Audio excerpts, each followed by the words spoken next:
నా రికార్డు ఎవరు ఇంక బద్దలు కొట్టలేరు. సమైక్య ఆంధ్రప్రదేశ్లో 9.5 సంవత్సరాలు నేను ముఖ్యమంత్రిని. ఆ రికార్డు ఎవరైనా మళ్ళా బద్దలు కొడతారా? సమైక్య ఆంధ్రప్రదేశ్లో 10 సంవత్సరాలు ప్రతిపక్ష నాయకుడిని. మళ్ళా ఎవడన్నా 10 సంవత్సరాలు అక్కడ ప్రతిపక్ష నాయకుడు అవుతాడా? ఇంకా ఇక్కడ 5 సంవత్సరాలు ముఖ్యమంత్రిని. 28 సంవత్సరాలుగా నేను పార్టీ అధ్యక్షుడిని.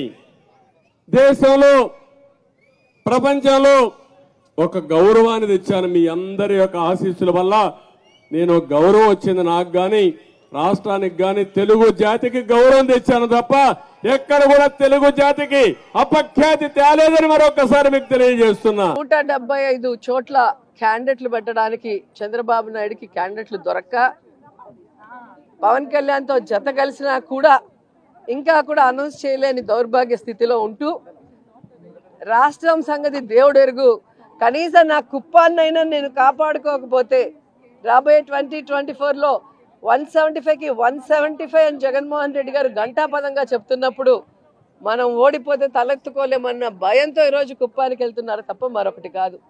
ఈరోజు కుప్పంలో దాదాపుగా 40 సంవత్సరాలు పైగా ఎమ్మెల్యేగా చేశారు, 3 సార్లు ముఖ్యమంత్రిగా చేసి కూడా ఆ కుప్పంలో ఏ కుటుంబానికి సంక్షేమం అభివృద్ధి అందించారో ఒకసారి చెప్పాలి చంద్రబాబు నాయుడు. ఈరోజు జగన్మోహన్ రెడ్డి గారు ప్రతి కుటుంబానికి కూడా ఈ రాష్ట్రంలో ఉన్న పేద కుటుంబాలకి ఏమి ఇస్తున్నామో సంక్షేమాన్ని అక్కడ ప్రతి కుటుంబంలో ఎలిజిబిలిటీ ఉన్న అందరికీ కూడా పార్టీ చూడకుండా కులం చూడకుండా జగన్మోహన్ రెడ్డి గారు వెల్ఫేర్ స్కీమ్స్ ఇస్తున్నారు. ఆ ప్రాంతంలో అభివృద్ధి చేస్తున్నారు. ఆర్డీఓ సర్కిల్ తీసుకొచ్చారు, మున్సిపాలిటీ చేశారు, ఇప్పుడు తాగే నీళ్లు కూడా తీసుకొస్తున్నారు. ఇది చాలా ఇంపార్టెంట్ ఇష్యూ. 3 సార్లు ముఖ్యమంత్రిగా ఉన్న చంద్రబాబు నాయుడు తనకు ఓట్లేసి ముఖ్యమంత్రి అయ్యేందుకు అవకాశం ఇచ్చిన ఆ కుప్పానికి తాగే నీళ్లు కూడా ఇవ్వని ఒక దౌర్భాగ్యమైన పొలిటీషియన్. సో ఇక ఆ కుప్పంలో ఓట్లు చంద్రబాబు నాయుడుకి వెయ్యరు అనేది తెలుసుకొని ఈరోజు కాళ్ళు చేతులు పట్టుకోవడానికే వెళ్ళాడు. ఎందుకంటే మున్సిపల్ ఎలక్షన్స్లోనే మీరు చూశారు, లోకేష్ చంద్రబాబు నాయుడు గల్లీ గల్లీ తిరిగినా కూడా ఎలా ఫుట్బాల్ ఆడేశారో ఆ కుప్పం ప్రజలు మనం అందరం కూడా గమనించాం. రాబోయే 2024లో కూడా కుప్పం ప్రజలు చంద్రబాబు నాయుడిని ఫుట్బాల్ ఆడతారు. 175కి 175 జగన్మోహన్ రెడ్డి గారికి ఇవ్వబోతున్నారు.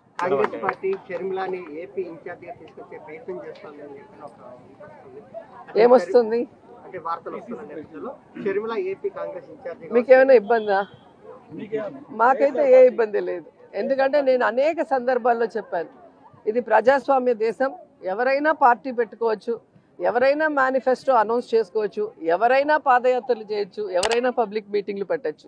కానీ వాళ్ళు చెప్పే అజెండా ప్రజలకి నమ్మశక్యంగా ఉన్నప్పుడే వాళ్ళు సపోర్ట్ చేస్తారు. కాబట్టి ఎవరో వస్తారు ఏదో చేస్తారని భయపడే క్యారెక్టర్ జగన్మోహన్ రెడ్డిది కాదు అనేది ఇప్పటికే మీకు అర్థమై ఉంటుంది. స్టార్ క్యాంపెయినింగ్ వస్తే మొత్తం కూడా విమర్శల దాడి అంతా కూడా అధికార పార్టీ మీదే ఉంటుంది. దాని ఎలా ఈ రోజు ఏం కొత్త కాదండి. ఎక్కడైనా అధికార పార్టీ విమర్శలు ఎదుర్కోవటం ఈ దేశంలో మనం చూసాం. కానీ జగనన్న అపోజిషన్లో ఉన్నప్పుడు కూడా అధికార పార్టీని తిట్టకుండా జగన్ గారినే తిట్టిన దాఖలాలు మనం కళ్ళారా చూసాం. సో జగన్ గారిని చూసి కడుపు మంటతో ఎంతో మంది ఎన్నో మాట్లాడతారు. రజనీకాంత్ డైలాగ్ ఉంటుంది కదా, ఏం డైలాగ్ చెప్పాను కదా నగీర్లో. కాదు దానికి ఏంటి చెప్పు. విమర్శించని నోరు ఉండదు, మొరగని కుక్క ఉండదు, మన పని మనం చేసుకుంటూ వెళ్ళిపోవాలి. అర్థమైందా రాజా అని జగన్ గారు అదే చేస్తారు. ఎవరు ఏం విమర్శించుకున్నా తాను చెప్పిన వాగ్దానాన్ని, తాను ఇచ్చిన మాటని నెరవేర్చుకుంటూ సైలెంట్గా ఆయన పని ఆయన చేసుకోబోతున్నారు. ప్రజలు గమనిస్తున్నారు కాబట్టి ఈరోజు 2019 నుంచి ఈ రోజు వరకు ఏ ఎన్నికలు వచ్చినా కూడా వార్ వన్ సైడ్ అన్నట్టుగా జగనన్నకే సపోర్టివ్గా ఉన్నారు అంటే అర్థం అదే. సో వాడెవడో తిట్టాడని మనం తిడితే ఏముంటుంది. నేను తెలంగాణలో నించుంటే అని చెప్పి అన్నిసార్లు చెప్పుంటాడు పవన్ కళ్యాణ్. నించుంటే కదా తెలిసేది. ఆంధ్రాలో నించుంటే 2 చోట్ల ఓడిచ్చారు. తెలంగాణలో పార్టీని నించోబెడితే బర్రె లెక్క కన్నా తీసిపోయాడు. అంటే ఎంత మీ మీడియా హైప్ చేసినా పవన్ కళ్యాణ్ లోకేష్ ని జాకీలు పెట్టి ఎత్తాల్సిందే కానీ ఆ జాకీలు ఇరిగిపోతున్నాయి. వాళ్ళు మాత్రం పైకి రావట్లేదు. అంటే అధికార పార్టీలో సంబంధించి సీటు రానటువంటి ఎమ్మెల్యేలందరూ కూడా కాంగ్రెస్ పార్టీకి టచ్ లో ఉన్నారని ఆ అధ్యక్షుడు కూడా చెప్పారు. అదే సునకానందం, పచ్చ ఛానళ్ళ సునకానందం. ఇప్పటి వరకు 170 చోట్ల అనౌన్స్ చేయలేకపోయారు. సో ఎక్కడైనా ఎవరైనా కొట్టాడుకొని బయటికి వస్తే వాడికి సీట్ ఇద్దామా అనే ఆలోచన. సో అలా ఎవడొచ్చినా కూడా వాడి ఓడిపోవడం తప్ప ఇంకోటి కాదు. ఎందుకంటే గతంలో కూడా మీరు చూశారు, జగనన్న అజెండాతో గెలిచిన 23 మంది డబ్బు కోసం పదవుల కోసం తెలుగుదేశం పార్టీకి వెళితే 2019 ఎన్నికల్లో ప్రజలు వాళ్ళని చిత్తుగా ఓడించారు. కాబట్టి ప్రజలు గమనిస్తున్నారు. ఇక్కడి నుంచి పోయేవాడికి రాజకీయంగా సూసైడ్ చేసుకున్నట్టే తప్ప మరొకటి కాదు. ఎప్పుడు కూడా ప్రజలకి మంచి చేసేవాడు, ఇచ్చిన మాట మీద నిలబడే నాయకుడినే ప్రజలందరూ కూడా ఆశీర్వదిస్తారు, ఇష్టపడతారు.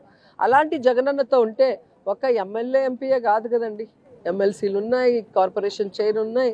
ఎవరికి ఏం సరిపోతుంది, ఏ టైంలో ఎవరికి ఏం ఇవ్వాలో జగనన్నకు తెలుసు. ఫస్ట్ టైం నాకు కూడా జిల్లాలో మరి సమీకరణ వల్ల మినిస్టర్ ఇవ్వలేనప్పుడు ఏపీఐసి చైర్పర్సన్ ఇచ్చారు. సో జగన్ గారికి తెలుసు ఎవరితో ఎలా ప్రజలకి సర్వీస్ చేయించాలి అని. అంతేగాని పదవులే పరమావధిగా పార్టీలు మారేవాడికి ఎప్పటికీ కూడా రాజకీయంగా భవిష్యత్తు ఉండదు.